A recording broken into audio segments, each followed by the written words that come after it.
नमस्कार बच्चों। आज मैं कक्षा 7 विषय सामाजिक विज्ञान भाग 2 में अध्याय 3 ये इसका चैप्टर नेम है हमारी बदलती पृथ्वी। इस चैप्टर के कुछ टॉपिक आपके लेके आई हूँ। हमारी बदलती पृथ्वी के में चैप्टर में हमारे फर्स्ट टॉपिक है स्थलमंडलीय प्लेट, यानी स्थलमंडलीय प्लेट के बारे में इसमें डिटेल में बताया गया है कि स्थलमंडल अनेक प्लेटों में विभाजित है। यानी हमारी भू प्रकृति में चौड़ी, चपटी, छोटी, बड़ी, कठोर आकार की कुछ प्लेटें हैं जो भू प्रकृति में पाई जाती है। इन्हें स्थलमंडलीय प्लेट कहते हैं। यानी स्थलमंडल अनेक प्लेटों में विभाजित है जिन्हें स्थलमंडलीय प्लेट कहते हैं। ये प्लेट हमेशा धीमी गति से चारों तरफ घूमती रहती है। यानी हमारी जो भू प्रकृति है इसमें ये जो प्लेटें होती है ये धीमी गति से, इनकी गति क्या, धीमी गति से चारों तरफ भू प्रकृति में घूमती रहती है। प्रत्येक वर्ष केवल कुछ मीटर यानी केवल कुछ मिलीमीटर ही वह घूमती है, उसके बराबर। पृथ्वी के अंदर पिघला हुआ मैग्मा एक वृत्तीय रूप में घूमता है।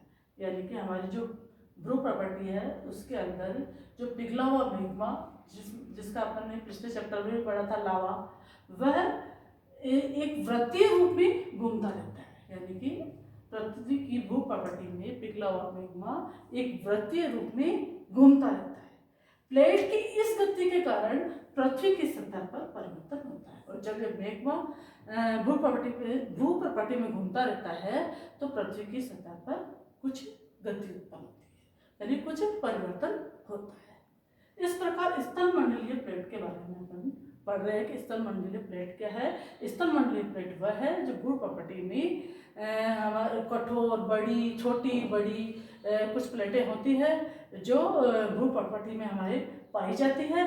ये प्लेटें क्या होती है कि धीमी गति से हमारी भू प्रकृति में गति करती रहती है, और ये गति का कारण होता है मैग्मा यानी लावा, जो जिसके कारण से ये कुछ मिलीमीटर के लगभग पृथ्वी के अंदर एक वृत्तीय रूप में घूमता रहता है, और इस गति के कारण पृथ्वी की सतह पर परिवर्तन होता है। अब नेक्स्ट टॉपिक अपना है पृथ्वी की गतियां, यानी पृथ्वी की गतियां। पृथ्वी की गति को दो बलों के आधार पर विभाजित किया गया है। यानी हमारी पृथ्वी पर जो गतियां होती है उन्हें बलों के आधार पर दो भागों में विभाजित किया गया है, जिनके कारण ये हमारी पृथ्वी पर गति उत्पन्न होती है।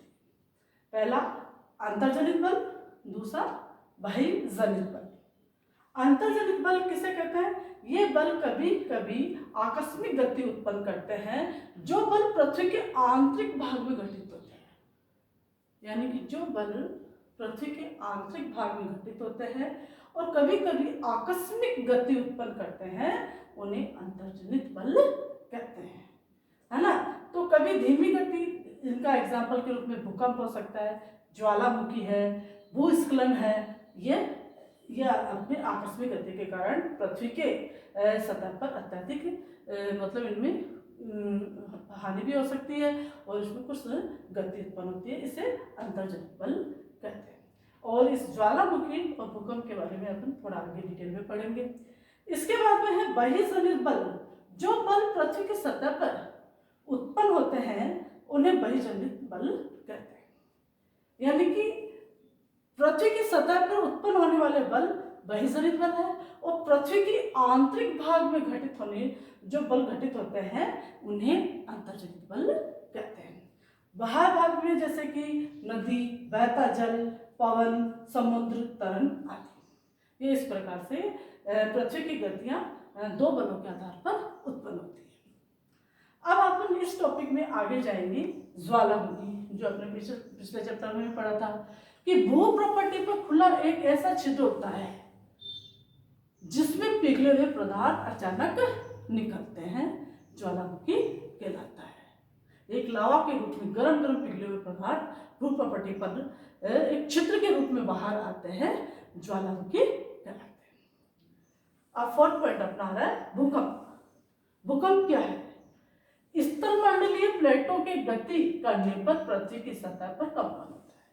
जैसे ही स्थलमंडलीय प्लेट भूपर्पटी में गति करती है तो गति करने पर पृथ्वी की सतह पर कंपन उत्पन्न होता है और यह कंपन पृथ्वी के चारों ओर गति कर सकता है और भूपर्पटी के नीचे वह स्थान जहाँ कंपन आरंभ होता है वह उसका उद्गम क्षेत्र कहलाता है।